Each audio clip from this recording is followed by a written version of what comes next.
अस्सलाम वालेकुम students. Channel पर एफएससी और एंटी टेस्ट के तमाम लेक्चर्स अपलोड करने के बाद अब मैं स्टार्ट करने जा रहा हूँ एक नई सीरीज जो है चैप्टर वाइज एमसीक्यूज की। आप भी खुशी से ऐसे ही झूमेंगे जब आप सीख जाएंगे तमाम एमसीक्यूज। मुझे अच्छे से पता है आपको थ्योरी आती है, आप शॉर्ट अच्छे अटेम्प्ट कर लेते हैं, लेकिन सबसे ज़्यादा प्रॉब्लम आपको किस में आती है?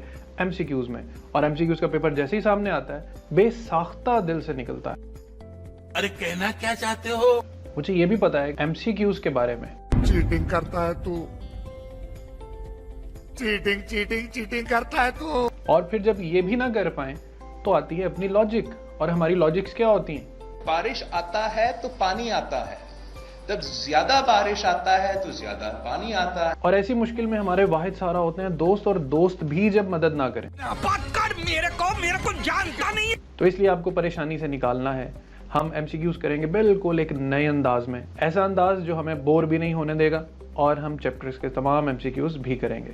इसलिए इस सीरीज के साथ कनेक्ट रहने के लिए अगर आपने चैनल को अब तक सब्सक्राइब नहीं किया तो सब्सक्राइब भी कर लें, बेल आइकॉन भी प्रेस कर लें और फ्रेंड फिजिक्स के साथ कनेक्टेड रहें। तो आए स्टार्ट करते हैं।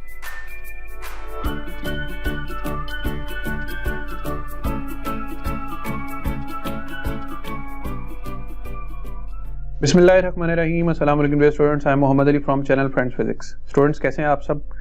एमसीक्यू सीरीज के सिलसिले को आगे बढ़ाते हुए आज हम स्टार्ट करेंगे एमसीक्यूज चैप्टर नंबर 13 के।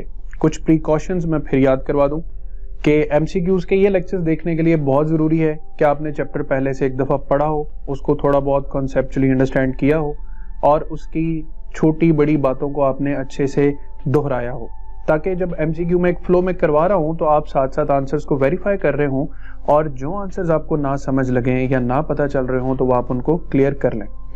उससे अगली बात, ये एंट्री टेस्ट लेवल के एमसीक्यूज नहीं है, यूं समझ लें कि आपके बोर्ड लेवल एमसीक्यूज की तैयारी कर रहे हैं हम।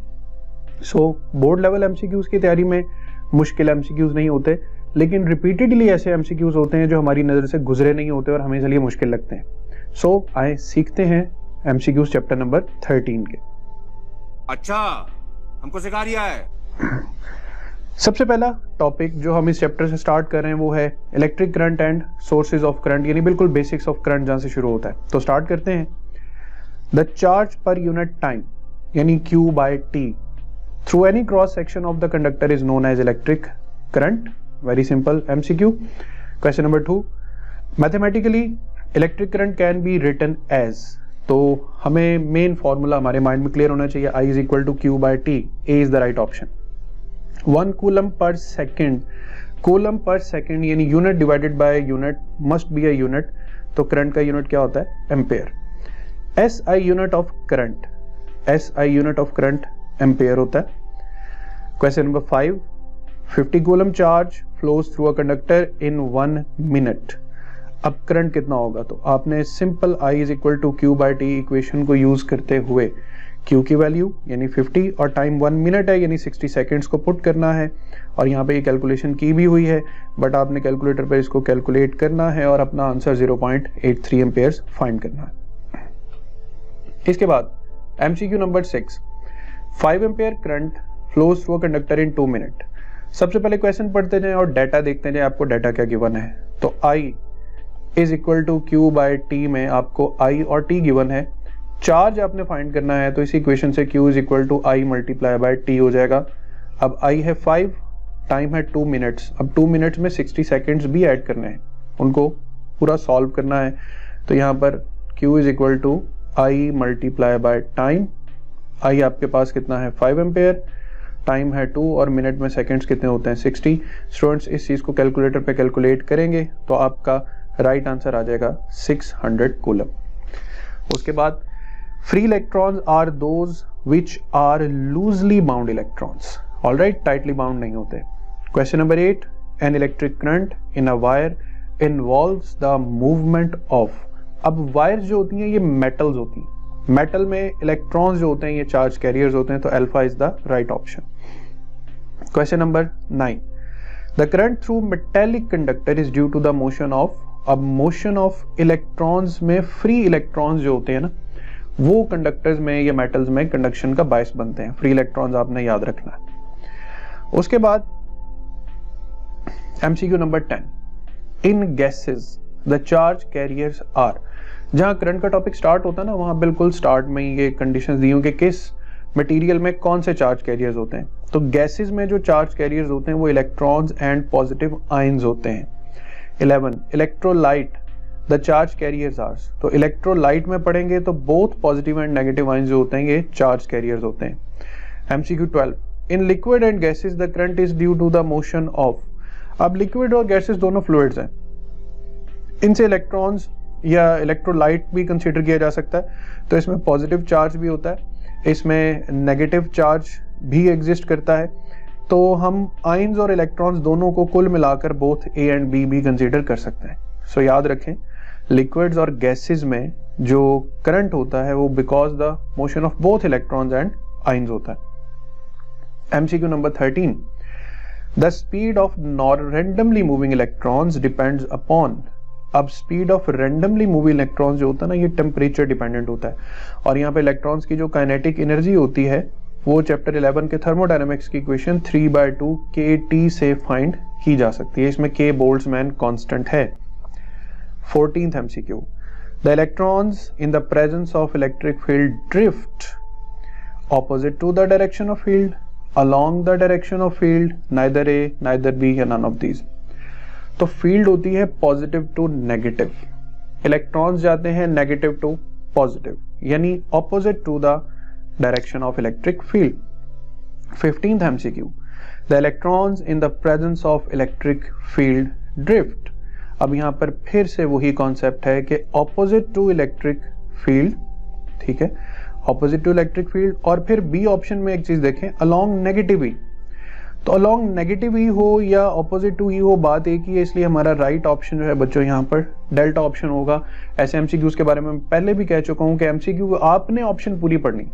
मुझे चूंकि इस चीज की एक प्रैक्टिस है, मैं इसलिए फ्लो में आपका टाइम कम कंज्यूम करते हुए राइट ऑप्शन पे रह रहा हूँ, लेकिन आप जब भी MCQs करें तो पूरी ऑप्शन लाजमी पढ़ें। The drift velocity of electrons is the order of. अब ये बात मुझे मेंटली याद होनी चाहिए, 10⁻³ metres per second. So I will select the B option. The velocity, 17th MCQ, the velocity of free electrons at room temperature due to their thermal motion. अब thermal motion वही 3/2 kT वाली equation के मुताबिक several 100 kilometres पर second, ये आपकी book line है और आप अपनी बुक लाइन को ही फॉलो करें। तो ये होती है नॉर्मल कंडीशन में। अच्छा जी, उसके बाद 18वां MCQ, the net acceleration produced by force experienced by free electrons is. अब नेट एक्सेलरेशन जो फ्री इलेक्ट्रॉन्स की होती है ना, वो जीरो होती है।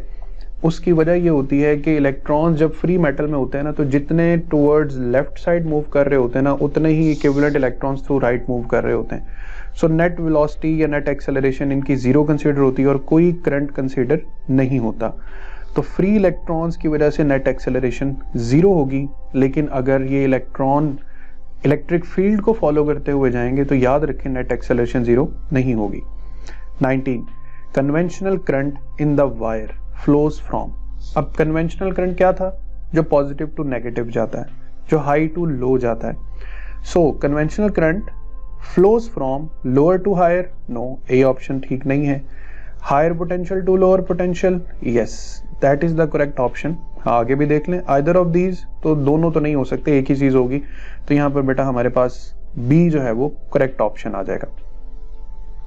इसके बाद हमारे पास टॉपिक आएगा sources of current, very important topic. इसमें एनर्जी कन्वर्जन के ज्यादा क्वेश्चंस आते हैं। Solar cell convert sunlight directly. अब solar cell directly electrical energy में कन्वर्ट करता है। Solar cell convert dash directly into electrical energy. अब इसमें जो सनलाइट है बच्चों हमारे पास, वो हमारा राइट ऑप्शन है कि सूरज की रोशनी जो है लाइट एनर्जी को इलेक्ट्रिकल में कन्वर्ट करता है। 22, थर्मोकपल कन्वर्ट्स। अच्छा, पिछले सवाल में हीट एनर्जी का भी ऑप्शन था, लेकिन हीट एनर्जी वहां पे राइट ऑप्शन नहीं है, राइट ऑप्शन है सनलाइट। अब जो थर्मोकपल आ रहा है, थर्मोकपल कन्वर्ट्स डैश एनर्जी, तो थर्मोकपल हीट एनर्जी को लाइट एनर्जी में या इलेक्ट्रिकल एनर्जी में कन्वर्ट करता है। फिर उसके बाद 23rd MCQ, thermocouple converts heat energy into, वही ऑपोजिट फॉर्म में उसने पूछ लिया, electrical energy. Electric generator converts dash energy into electrical energy, तो इसका राइट आंसर है mechanical energy. Electric generator converts mechanical energy into, converts question है कि electrical to mechanical and mechanical to electrical. 26th MCQ, when electric current flows through metallic wire at each collision electron loses their kinetic energy, potential energy, both of these या none of these. देखिए moving electrons जो हैं उनके पास एक ही energy है, that is kinetic. जब भी उनकी टक्कर लगती है तो स्पीड रिड्यूस होती है, स्पीड रिड्यूस होती है तो किस चीज में कमी आएगी, काइनेटिक एनर्जी में कमी आएगी। 27, when electric current flows through a wire it increases KE of the atoms, PE of the atoms, both of these या नन ऑफ दीज। तो इलेक्ट्रिक करंट के फ्लो करने से ना इलेक्ट्रॉन्स की टक्करें लगने से एटम्स जो होते हैं ये वाइब्रेशनल एनर्जी हासिल करते हैं, और वाइब्रेशनल एनर्जी में इलेक्ट्रॉन्स की जो काइनेटिक एनर्जी है ना वो इंक्रीज करती है, they start moving faster. 28, heating effect caused by an electric circuit is written as, तो हीटिंग इफेक्ट की इक्वेशन आपकी बुक में लिखी है, H is equal to I square R into time। ये बेसिकली I square है पावर साथ time, तो पावर को टाइम से जब भी मल्टीप्लाई करें इक्वेशन एनर्जी की बनती है और इसी को हम हीट एनर्जी भी कह सकते हैं। तो H is equal to I square RT, ये हमारे पास B ऑप्शन आ रहा है। और 29th MCQ, if N electric current in a circuit is doubled heat produce. अब आप देख रहे हैं कि इस इक्वेशन में I के ऊपर स्क्वायर है, तो अगर करंट को डबल करेंगे तो हीट जनरेटेड 4 टाइम्स हो जाएगी, 4 टाइम्स को क्वाड्रपल कहते हैं। 30th MCQ, if electric current, resistance and time in a circuit is double the heat produced is. अब तीनों पैरामीटर उसने डबल कर दिए, I square R into T. यहां पर डबलिंग होगी तो आंसर 4 टाइम्स हो जाएगा, यहां पर डबलिंग होगी आंसर 2 टाइम्स हो जाएगा, यहां पर डबलिंग होगी तो आंसर 2 टाइम्स हो जाएगा। तो 4 2 जा 8, 8 2 जा 16, तो बच्चों 16 टाइम्स ही हमारा राइट आंसर हो जाएगा। 31, the heating effect of current is used in, toaster में भी होता है, आयरन में भी होता है, हीटर में भी होता है, तो all of these is the correct option. 32, when a current is flowing through a wire an electric field must exist in the wire and around the wire या at the ends of the wire.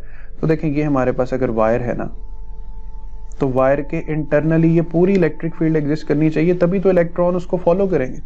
So in the wire जो है वो इसका correct option है, around की कोई जरूरत नहीं होती, ना अराउंड में क्रिएट होती है। 33, when current is flowing through a wire a magnetic field must exist in the wire, around the wire या in the wire and around the wire. तो इसका बच्चों राइट आंसर है अराउंड द वायर। ये chapter 14 का question है कि जब भी किसी तार में से करंट गुजरता है तो उसको सराउंड कर लेती है मैग्नेटिक फील्ड, तो मैग्नेटिक फील्ड अराउंड होती है और electric field inside the wire होती। 34, magnetic effect is utilised in the detection and measurement of. अब मैग्नेटिक इफेक्ट जो होते हैं ये मेजरमेंट या डिटेक्शन ऑफ करंट के लिए यूज होते हैं, क्योंकि करंट जब किसी वायर में से पास करता है ना तो तभी उसके गिर्द प्रोड्यूस होती है मैग्नेटिक फील्ड। ये मैग्नेटिक फील्ड को बी से डिनोट करते हैं। अगर आपने चैप्टर 14 अभी नहीं पढ़ा तो चैप्टर 14 में ये नोटेशन आएगी, बी से डिनोट करते हैं। All the machines involving electric motor uses dash effect of current, तो ये मैग्नेटिक इफेक्ट ऑफ करंट जो है उसको यूटिलाइज करते हैं। उसके बाद all the machines involving electric motor uses dash of current, again magnetic effect of current. अच्छा जी, नेक्स्ट पे आपके पास आ जाएगा 37, chemical effect of current during electrolysis depends upon nature of liquid, quantity of electricity, both A and B या D पे आपके पास इलेक्ट्रोड। तो केमिकल इफेक्ट जो होता है ना ये नेचर ऑफ लिक्विड पे भी डिपेंड करता है कि उसमें कितने आयंस एग्जिस्ट कर रहे हैं, और क्वांटिटी ऑफ इलेक्ट्रिसिटी, अगर आप ज्यादा इलेक्ट्रिसिटी पास करेंगे तो ज्यादा इलेक्ट्रिक करंट प्रोड्यूस होगा या ज्यादा केमिकल इफेक्ट। तो बच्चों यहाँ पर बोथ ए एंड बी जो है वो इसका करेक्ट ऑप्शन होगा।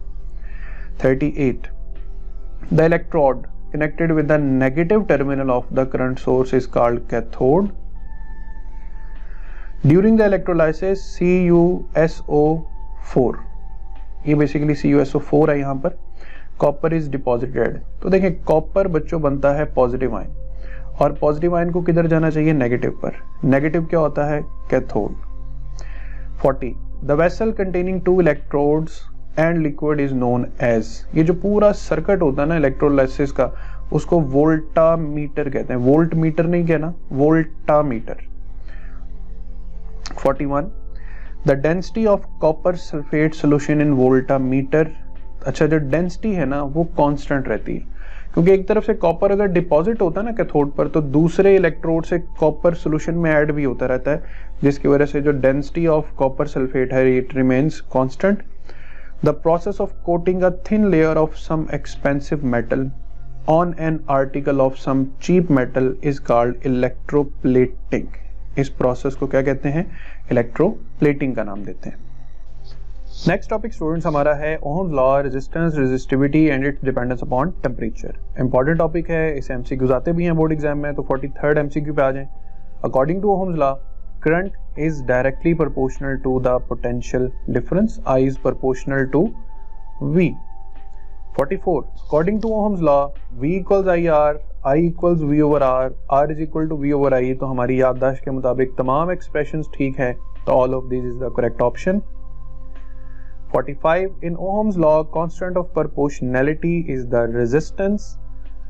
Opposition to the flow of electrons by the atoms of the lattice is called opposition कहते हैं resistance को, तो D is the correct option। 47 current through the resistor of 100 ohm, voltage 220, तो फॉर्मूला कौन सा use होगा? I is equal to V over R। दोनों को आपस में डिवाइड करें तो आपका राइट आंसर आना चाहिए है D option 2.2 ampere. 48 ohm is defined as, ohm R is equal to V over I, यानी वोल्ट पर एम्पेयर। ऑलराइट, तो वोल्ट पर एम्पेयर जो है ये हमारे पास राइट ऑप्शन आ जाएगा। Ohm is defined as, again इसमें आप वोल्ट पर एम्पेयर तलाश कर लें तो B is the correct option आ जाएगा। A conductor which strictly obeys Ohm's law is called ohmic conductor. Which of the following does not obeys Ohm's law? Semiconductor obey नहीं करते, फिलामेंट बल्ब ओबे नहीं करते, कॉपर ओबे कर लेता है। So both A and B जो है ये हमारे पास बेस्ट ऑप्शन हो सकता है और है भी। 52 semiconductor diode is an example of, ऊपर अभी पढ़ के भी आए, सेमीकंडक्टर ओहम्स लॉ ओबे नहीं करते, लिहाजा नॉन ओहमिक डिवाइस की एग्जांपल होगी semiconductor diode. 53rd a conductor is said to obey Ohm's law if graph V versus I is a straight line, A option। 54 the slope of VI graph in Ohm's law is numerically equals to।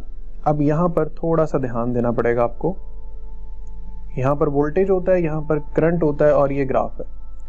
अब slope होता है y axis का change divided by x axis का change, तो I over V ये 1 over resistance बनेगा, और 1 over resistance कहते हैं कंडक्टेंस को, लिहाजा 54 पे रेजिस्टेंस राइट ऑप्शन नहीं है, कैपेसिटेंस तो है ही नहीं, 1 ओवर रेजिस्टेंस या इसको दूसरे मानी में कंडक्टेंस भी बोल सकते हैं। 55 slope of V I graph in Ohm's law is numerically equal to, तो ऊपर जो 1 ओवर आर लिखा है वो नीचे आके कंडक्टेंस में कन्वर्ट हो रहा है। 56 the resistance of a conductor of length L, cross sectional area A and resistivity rho is given by the formula R is equal to rho L over A, तो A इसका correct option है, सिर्फ right option को locate करना है। 57 the resistance of a conductor depends upon dash of the conductor, nature पे depend करता है, डायमेंशन यानी लेंथ और एरिया पर भी डिपेंड करता है, फिजिकल स्टेट, टेम्परेचर, प्रेशर पे भी डिपेंड करता है, तो all of these is the correct option.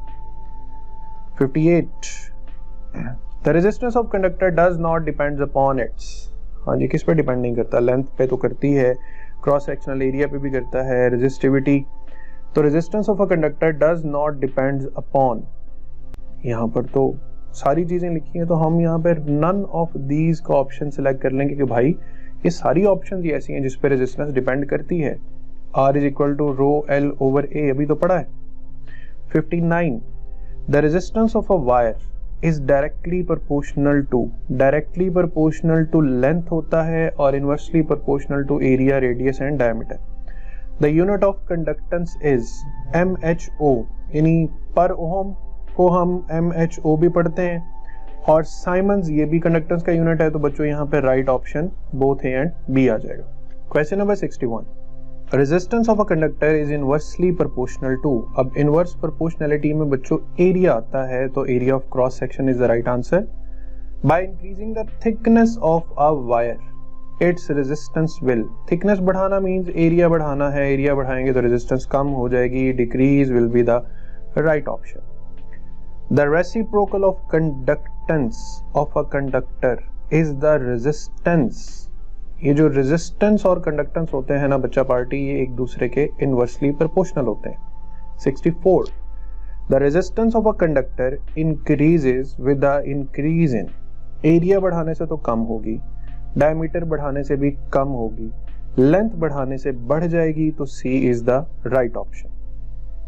When the temperature of the conductor is raised its resistance always increases, ठीक है, ऑलवेज डिक्रीज, इसका कंडक्टर की बात हो रही है, तो कंडक्टर की रेजिस्टेंस टेम्परेचर बढ़ने से बढ़ती है। 66 the reciprocal of resistance, again ये बात अब आपको याद हो जानी चाहिए कि रेजिस्टेंस और कंडक्टेंस एक दूसरे के रेसिप्रोकल है।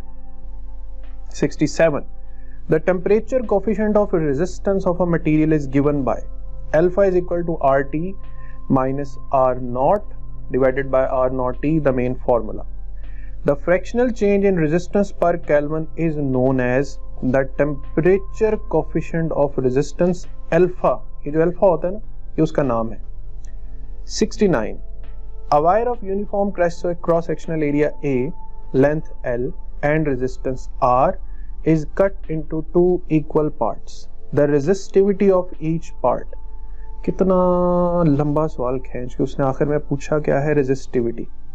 तो मेरे बच्चों रेजिस्टिविटी लेंथ और एरिया चेंज करने से चेंज नहीं होगी, आपने आंसर देना है कि रेजिस्टिविटी विल रिमेन सेम। हाँ, रेजिस्टेंस का चेंज पूछे तो फिर अगर ऐसा सवाल आता है तो आई विल टेल यू कि रेजिस्टेंस कैसे चेंज होगी। इसके बाद है 70th MCQ, the SI unit of resistivity. अब जो रेजिस्टिविटी का एसआई यूनिट है बच्चों वो है ohm metre. 71st MCQ, the reciprocal of resistivity is called. तो रेजिस्टिविटी को डिनोट करते हैं रो से और इसका रेसिप्रोकल होता है कंडक्टिविटी, ये दोनों एक दूसरे के इनवर्सली प्रोपोर्शनल है। तो 71st MCQ का राइट आंसर आ जाएगा कंडक्टिविटी। SI, ये बहुत इंपॉर्टेंट MCQs हैं क्योंकि यहाँ पर थोड़ा सा इंफॉर्मेशन बुक पे कम भी दी हुई है और MCQs भी बड़े इंपॉर्टेंट है। SI यूनिट ऑफ कंडक्टिविटी, मुझे ये बताएं रेजिस्टिविटी का यूनिट क्या होता है, सबको पता है ओहम मीटर, इसी को उल्टा दें पर ओहम एंड पर मीटर, तो C will be the correct option. 73 ऐसा unit of temperature coefficient of resistivity हो या रेजिस्टेंस हो, बात एक ही है, बात अल्फा की हो रही है और अल्फा का आंसर होता है per kelvin. 74 the fractional change in resistivity per unit original resistivity per kelvin is known as, again ये वही बात है टेम्परेचर कोफिशिएंट ऑफ रेजिस्टेंस की, ठीक है, ये टेम्परेचर कोफिशिएंट ऑफ रेजिस्टिविटी भी इसको नाम दे सकते हैं क्योंकि ऊपर रेजिस्टिविटी यूज हुआ ना, तो आप यहाँ पे रेजिस्टिविटी वाला ऑप्शन यूज करें। अगर यहाँ पे रेजिस्टेंस यूज हो तो आप यहाँ पे रेजिस्टेंस का इस्तेमाल भी कर सकते हैं। 75 the resistivity of a substance depends upon temperature, length, area, all of these. खबरदार यहाँ पे ऑल ऑफ दीज सिलेक्ट नहीं करना। रेजिस्टिविटी लेंथ पर, एरिया पे डिपेंडेंट नहीं होती, रेजिस्टेंस होती। तो रेजिस्टिविटी डिपेंड करती है सिर्फ और सिर्फ टेम्परेचर पर, तो यहां पर ए राइट ऑप्शन है। विच of the following metal has the lowest value of temperature coefficient of resistivity. तो बच्चों इसका राइट ऑप्शन ये है कि आप पहले बुक पर रेजिस्टिविटी वाले पेज पे जाएं, वहां पे टेबल बना होगा, टेबल में सबसे कम वैल्यू देखें किसकी है, तो मेरे नॉलेज के मुताबिक ये वैल्यू है गोल्ड की। Which of the following metal, इन तीनों में से सबसे कम रेजिस्टिविटी है गोल्ड की। इसके बाद MCQ number 77 the resistance of a substance 1 metre in length and 1 square metre in cross section area is called. ये डेफिनेशन है रेजिस्टिविटी की, ठीक है, इसको हम यूं भी डिफाइन करते हैं, resistance of metre cube of a wire is known as resistivity. 78 the temperature coefficient of resistivity is negative for germanium, silicon, carbon. यहां पर all of these correct option है क्योंकि ये तीनों सेमीकंडक्टर्स हैं और सेमीकंडक्टर्स का जो अल्फा होता है बच्चों, याद रखना है, वो नेगेटिव होता है। 80th MCQ, the property of a substance, बल्कि 79th MCQ, mho per metre is the unit of, very simple, ohm metre था किसका यूनिट, रेजिस्टिविटी का, ठीक है, पर ओहम पर मीटर किसका यूनिट है, कंडक्टिविटी का। ये जो पर ओहम है ना, इसको हम MHO भी लिख सकते हैं, तो क्वांटिटी पे फर्क नहीं पड़ेगा, क्वांटिटी कंडक्टिविटी ही रहेगी। तो mho per metre is the unit of conductivity. 80th MCQ, the property of a substance which opposes the flow of current is called, opposition to the flow of current जो होता है वो हम कहते हैं resistance को। The property of a substance which opposes the flow of current. अच्छा, property की बात हो रही है ना यहाँ पर, तो प्रॉपर्टी बेसिकली रेजिस्टिविटी है, जो उसकी प्योर नेचर है ना, जिसकी बिना पर रेजिस्टेंस है, उस प्रॉपर्टी को हम नाम देते हैं रेजिस्टिविटी का। 81, 3 different resistors are connected in series. Series में वो कहता है current is same in all, current is different, current is least in the smallest resistance. तो बच्चों याद रखना है, सीरीज सर्किट में तमाम रेजिस्टर्स में करंट होता है सेम, तो A is the correct option. 82, 3 different resistors are connected in series. Again question same है but options. Potential difference across each is same, no, potential difference सबके अक्रॉस डिवाइड होता है। Potential across each resistor is different, ये कुछ दिल को लगने वाली ऑप्शन है। बोथ आर पॉसिबल, नहीं जी, बोथ पॉसिबल नहीं हो सकती, तो करंट सिचुएशन के मुताबिक जो है वो बी राइट ऑप्शन होगा। 3 different resistors are connected in parallel. अब पैरेलल में करंट सेम नहीं होता, पोटेंशियल डिफरेंस सेम होता है, और करंट डिफरेंट होता है तमाम के तमाम रेजिस्टर्स में बच्चों, तो बी इसका राइट ऑप्शन है। पैरेलल में current is different in all resistors. 84 पे अगेन क्वेश्चन सेम है, 3 different resistors are connected in parallel. Parallel में सब रेजिस्टर्स के क्रॉस वोल्टेज सेम होता है, यानी पोटेंशियल डिफरेंस सेम होगा, तो ए इसका करेक्ट ऑप्शन आ जाएगा। 85, if the resistance R1, R2 and R3 are connected in parallel, then the equivalent resistance is. अब पैरेलल में जो हमारे पास कॉम्बिनेशन है ना बच्चों, वो 1/RE से चलता है, और ये ऐड होते हैं आपस में, सब्ट्रैक्ट या मल्टीप्लाई नहीं होते। 86, if the resistance R1 and R2 are connected in parallel, then the equivalent resistance. अब देखें इसमें A, B, C, A और B तो आप देखते ही चलें, क्रॉस कर देंगे ना, ये तो उससे मिलते जुलते ऑप्शंस भी नहीं है।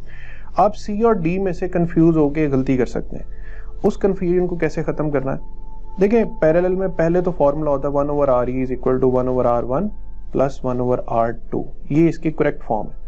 अब यहाँ पे 1/RE लिखें, इसका एलसीएम आएगा R1 R2 और ऊपर आ जाएगा R1 प्लस R2। अब इसको रेसिप्रोकल कर दें, उल्टा दें, तो RE बनेगा R1 R2 divided by R1 plus R2।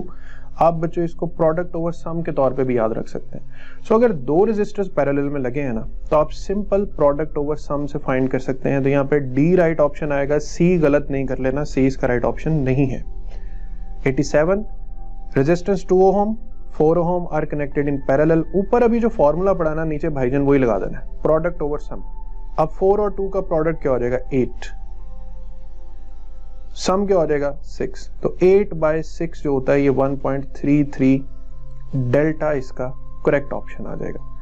And again 88, 2 ohm and 4 ohm are connected in series. तो सीरीज में तो काम ही बच्चों वाला होता है, सीरीज में सिंपल R1 प्लस R2 इस तरह रेजिस्टर्स को ऐड करते हैं, तो 4 + 2 आंसर इज 6 ओहम।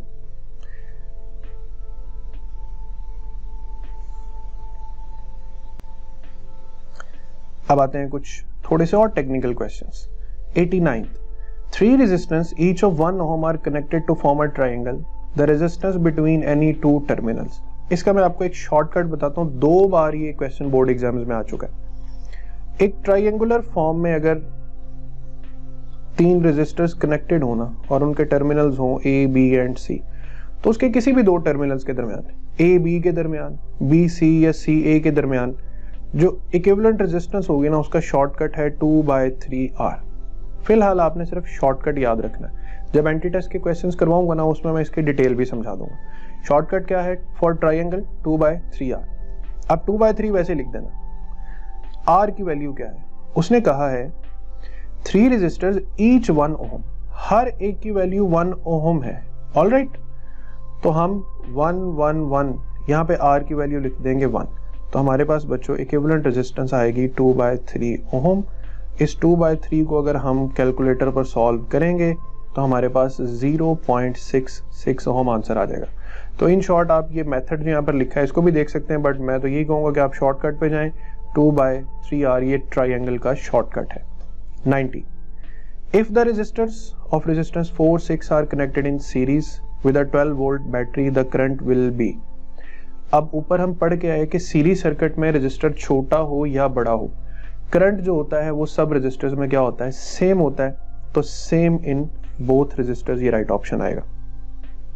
इसके बाद students question number 91, if the resistors of resistance 4 ohm and 6 ohm are connected in series. अब ये सीरीज में गिवन है ना, तो आप पहले ही इनका सम करके सीरीज वाला आंसर निकाल लेंगे, यानी 10 ओम इसकी टोटल रेजिस्टेंस आ जाएगी। With a source of 12 volt battery, 12 volt की बैटरी कनेक्टेड है, करंट थ्रू ईच रेजिस्टेंस, तो I is equal to V over R equivalent. V है 12, इक्विवेलेंट है 10, तो 1.2 एम्पेयर। 1.2 कहाँ है जी, C is the correct option. इसके बाद टॉपिक वाइज आगे बढ़ते हैं और अगला टॉपिक हमारे पास आता है colour code carbon resistors, rheostat and thermistor. तो कार्बन रेजिस्टेंस या carbon resistor consist of low grade insulator, high grade ceramic rod, low grade ceramic rod. तो यहाँ पर 92 पर बुक लाइन है कि हाई ग्रेड सिरेमिक रॉड जो है उनसे कार्बन रेजिस्टर्स तैयार होते हैं।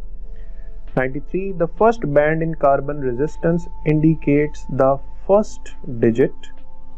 94 the band which give the number of zeros after the first 2 digit is the third band. Third band जो होता है ये नंबर ऑफ जीरोस रिप्रेजेंट करता है। The possible variation from the marked value means the tolerance.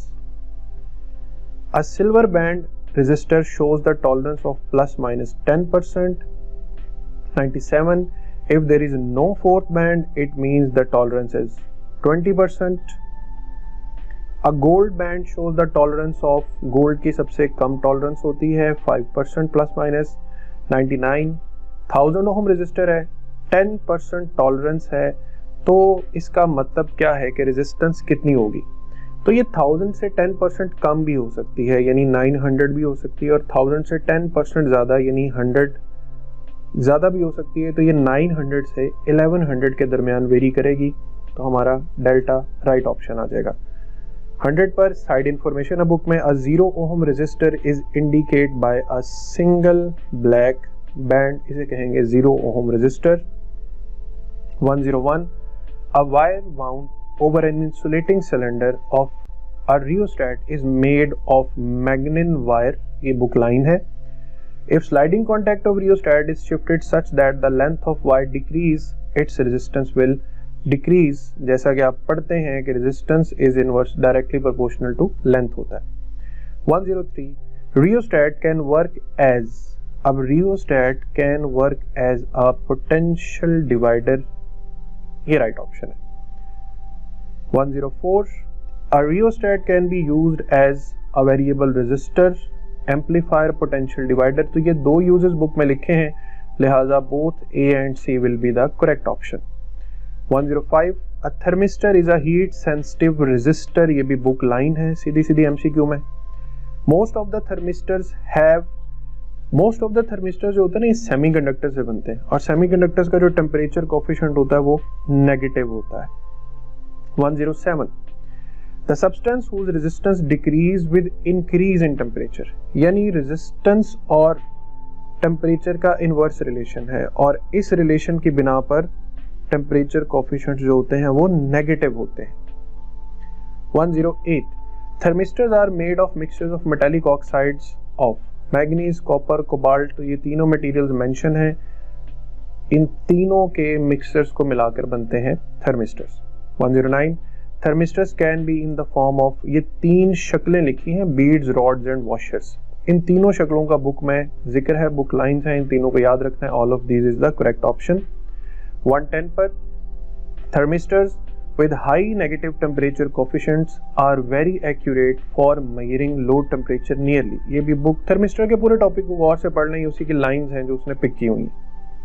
111 thermistors convert changes of temperature into electrical voltage में, ठीक है, उस वोल्टेज को फिर हम वोल्ट मीटर से मेजर कर लेते हैं, तो B is the correct option. The substance having negative temperature coefficient, carbon, germanium, silicon तीनों सेमीकंडक्टर्स हैं, तो right option is all of these. ये स्टूडेंट्स, अब हमारा अगला टॉपिक जो होगा वो electrical power, power dissipation in a resistor और electromotive force with potential difference. तो इसके भी बहुत ट्रिकी एमसीक्यूज होते हैं, आसान होते हैं, मुश्किल नहीं होते। MCQ 113, work done on a charge delta Q when it is moving in a potential difference V volts। तो वर्क की इक्वेशन होती है Q डेल्टा V, तो हम यहाँ पे राइट ऑप्शन सिलेक्ट कर लेंगे, option C। Work done on charge 1 microcoulomb when it is moving through a potential difference of 100 volt. तो वर्क डन के भी हमने इक्वेशन पढ़ी Q डेल्टा V। तो Q की वैल्यू यहाँ पे वर्क फाइंड करते हैं, Q की वैल्यू 10⁻⁻⁶ है और जो हमारे पास वोल्टेज है वो 100 है, तो 10⁻⁴ इसका फाइनल आंसर बनेगा, तो 10⁻⁴ joules is the correct option.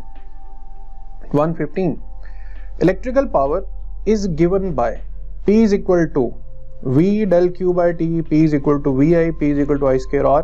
तो अगर आप गौर करें तो ये सब ही आंसर हैं किसके, इलेक्ट्रिकल पावर के।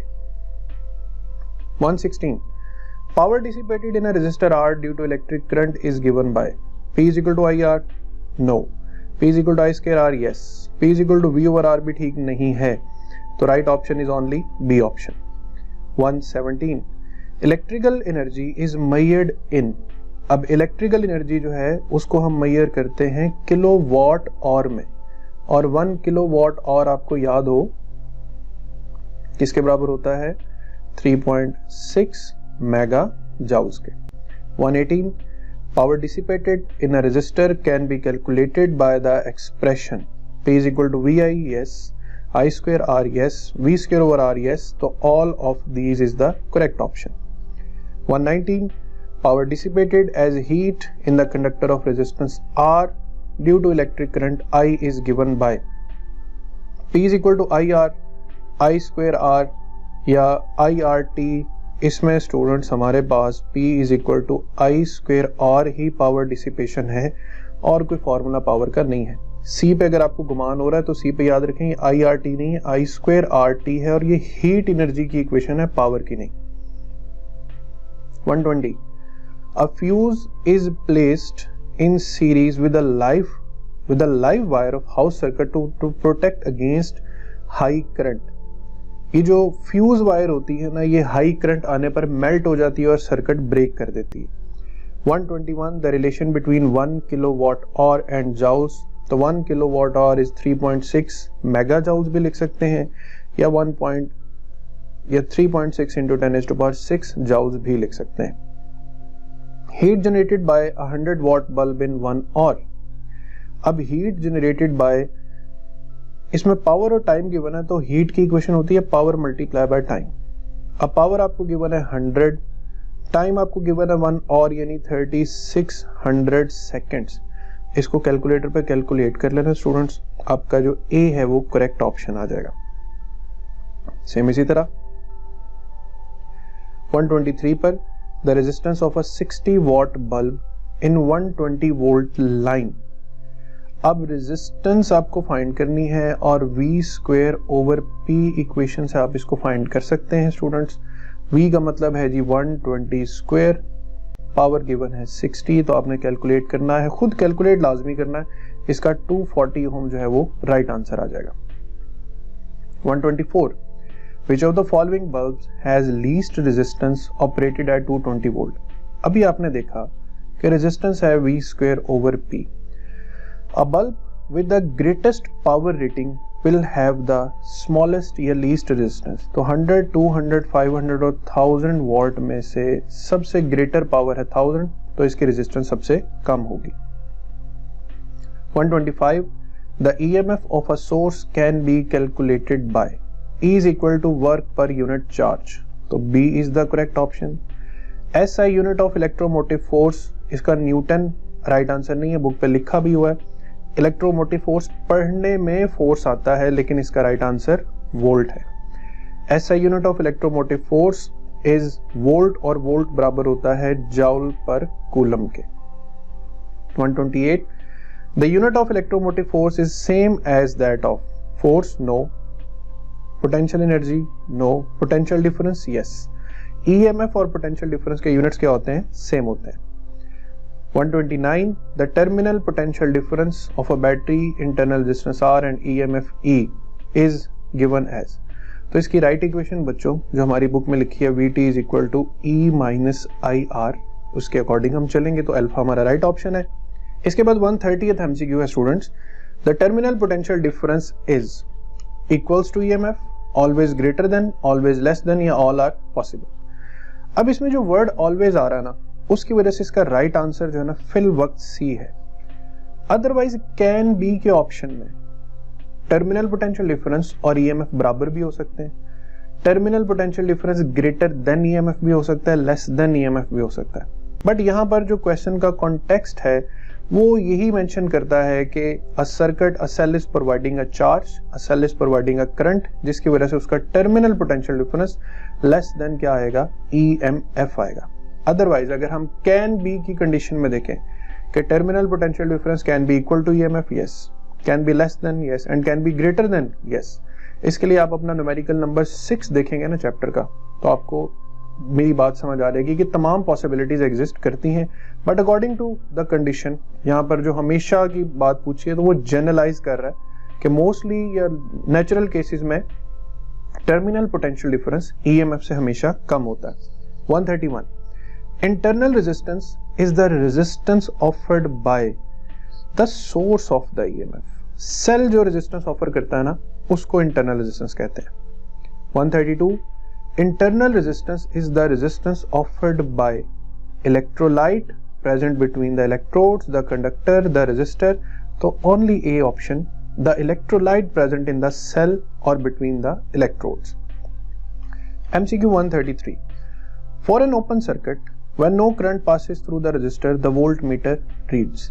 अब ओपन सर्किट में स्टूडेंट्स याद रखें कि जो सेल है उस का पोटेंशियल ही हमारे पास वोल्ट मीटर पर शो होगा. ठीक है, तो जो EMF होगा ना वही हमारा टर्मिनल पोटेंशियल डिफरेंस होगा अगर सर्किट ओपन है. 134, for an open circuit current flowing through the circuit will be. Open circuit में कोई करंट फ्लो नहीं करता तो D is the correct option.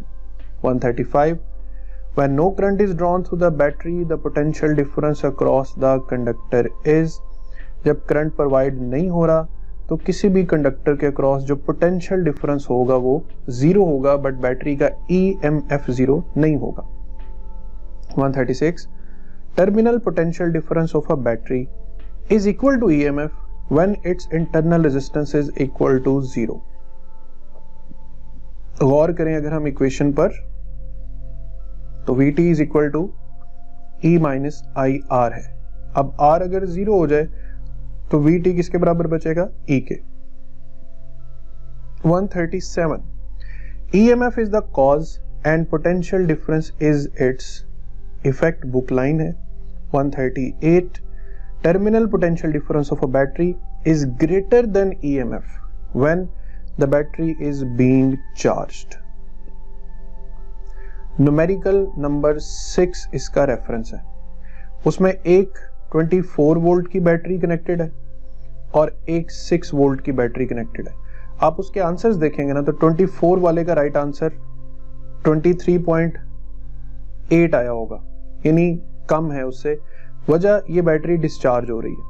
और 6 वोल्ट वाली बैटरी का जो राइट आंसर आया हुआ ना EMF का, वो 7.8 वोल्ट है. इसका मतलब है ये बैटरी चार्ज हो रही. तो मैं पहले भी 3 पॉइंट्स बता चुका हूं आपको, मैं एक दफा दोबारा रिपीट कर देता हूं. अगर सर्किट ओपन है तो VT is equal to E आएगा. अगर कोई बैटरी डिस्चार्ज हो रही है तो VT लेस देन EMF आएगा. और अगर बैटरी चार्ज हो रही है तो याद रखें VT can be greater then EMF. 139. The maximum output power delivered to a load resistance is given by P is equal to E square over 4R. ठीक है, E square over 4R ये book पे written formula है, as it is आपने लिख देना. 140.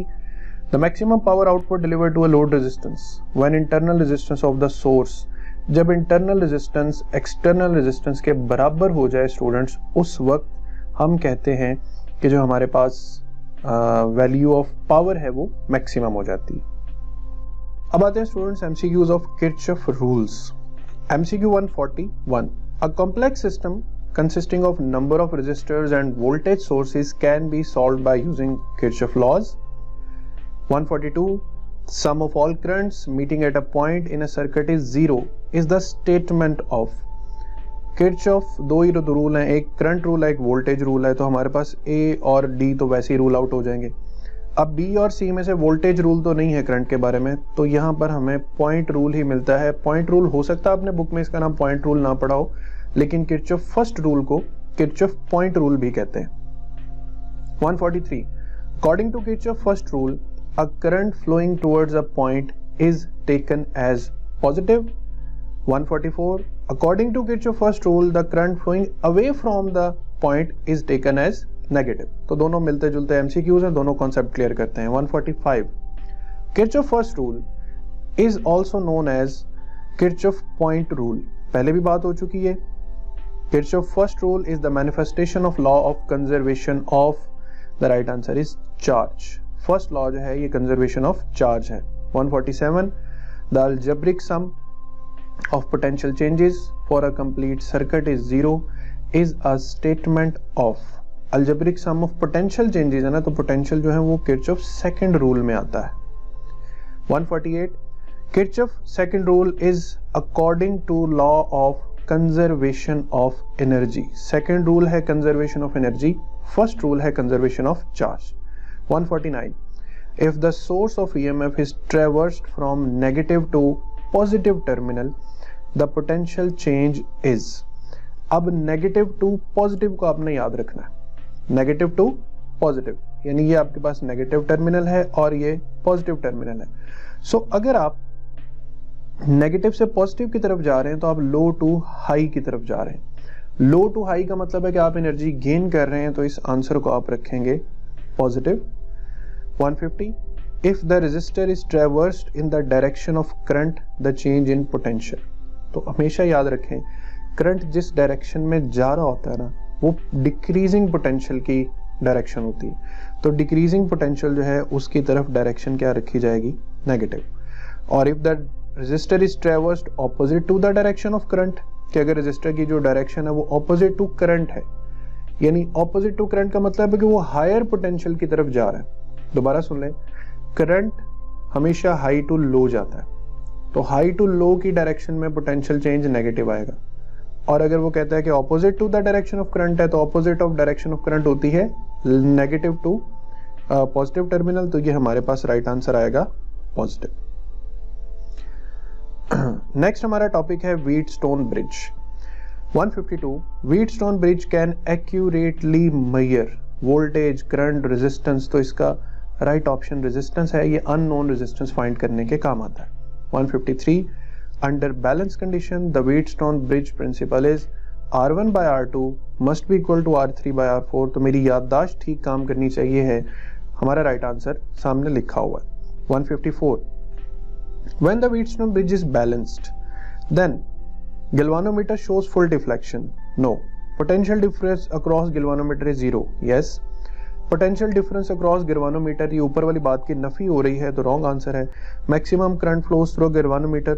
No. Balance condition में galvanometer से कोई करंट पास नहीं करता, तो हमारा बच्चों राइट आंसर बी ऑप्शन आ जाएगा. Potential difference across galvanometer is zero. इसके बाद 155. Three arms of a Wheatstone bridge are 75 ohms each. What is the resistance of fourth arm? तो R1 over R2 is equal to R3 over R4. अब let us say कि ये जो R4 है ये हमारे पास अननोन या मिसिंग रेजिस्टेंस है, तो अगर तमाम रेजिस्टर्स की वैल्यू 75 है ना बच्चों, तो आप सॉल्व करके देख लीजिएगा, आपका x का आंसर भी 75 ही आएगा। 156 slide wire bridge is used to determine the current flowing through the circuit, voltage of the battery, unknown resistance, potential difference between 2 points of the circuit. तो स्टूडेंट्स यहाँ पर हमारे पास 156 पर जो आंसर है स्लाइड वायर ब्रिज, ये Wheatstone bridge के एप्लीकेशन में आ जाता है। It is used to find the unknown resistance. 157 slide wire bridge is the application of Wheatstone bridge. Topic ही वो चल रहा है तो ऑब्वियसली आंसर भी यही आएगा। 158 slide wire bridge is the practical form of, again slide wire bridge is the practical form of Wheatstone bridge. Next हमारा topic आता है, लास्ट टॉपिक है इस चैप्टर का, potentiometer. Potentiometer can be used as ammeter, volt meter, potential divider, both B and C. तो M metre के तौर पे तो नहीं, लेकिन वोल्टेज मेजर कर सकता है और वोल्टेज को पोटेंशियल डिवाइडर भी कहते हैं, या पोटेंशियल डिवाइडर के तौर पे रियोस्टेट की तरह काम आ सकता है, तो बोथ बी एंड सी आ जाएगा। An instrument which can measure potential without drawing any current. तो विदाउट ड्रॉइंग एनी करंट जो है वो पोटेंशियोमीटर ही है, जो बड़ा सस्ता और बड़ा एक्यूरेट रिजल्ट दे सकता है। Potentiometer is used to measure internal resistance of the cell, yes. Comparison of 2 AMF, yes. Potential difference measure कर सकता है, यस। तो हमारे पास राइट ऑप्शन क्या आ जाएगा, ऑल ऑफ दीज। ऐसे एमसीक्यूज में जो ऑप्शंस दी होती है ना, उनको याद भी कर लिया, अगर ये शॉर्ट क्वेश्चन में आ जाए तो यही ऑप्शंस लिखी जा सकती हैं। 162 cathode ray oscilloscope practically draws no current from the circuit. ये बड़ी आइडियल डिवाइस है लेकिन महंगी है। 163 working principle of potentiometer is that the resistance of wire of uniform thickness is inversely to the length, directly to the length, constant at all length of the wire, none of these. तो potentiometer इस rule को use करता है कि resistance जो होती है वो लेंथ के डायरेक्टली प्रोपोर्शनल होती है, तो B is the correct option. 164 an ideal voltmeter should have very high यानी infinite resistance। ये चैप्टर 14 में आएगा, उसमें डिटेल में डिस्कशन भी करेंगे। 165 potentiometer is used as voltmeter, galvano, ammeter, all of these नहीं, यहाँ पे all of these नहीं, potentiometer can only be used here as a voltmeter। और हमारा आखिरी क्वेश्चन है students 166 dash can be used to measure the internal resistance. तो among all potentiometer में ये खूबी है कि ये इंटरनल रेजिस्टेंस को मेजर कर सकता है। तो ये था हमारा आज का चैप्टर नंबर 13, जिसमें हमने 166 एमसीक्यूज डिस्कस किए। और मैं फिर कह रहा हूँ, ये मुश्किल वाले एमसीक्यूज नहीं थे, बोर्ड एग्जाम से रिलेटेड एमसीक्यूज, और बोर्ड में ऐसे एमसीक्यूज ही आते हैं। मुश्किल सवालों के लिए हम एमसीक्यू की सीरीज शुरू करेंगे एंटी टेस्ट के लिए। तो यहाँ तक था हमारा चैप्टर 13। अपना ख्याल रखिएगा, चैनल को सब्सक्राइब करके हमारा भी ख्याल रखिएगा, दुआ में याद रखिएगा। अल्लाह हाफिज।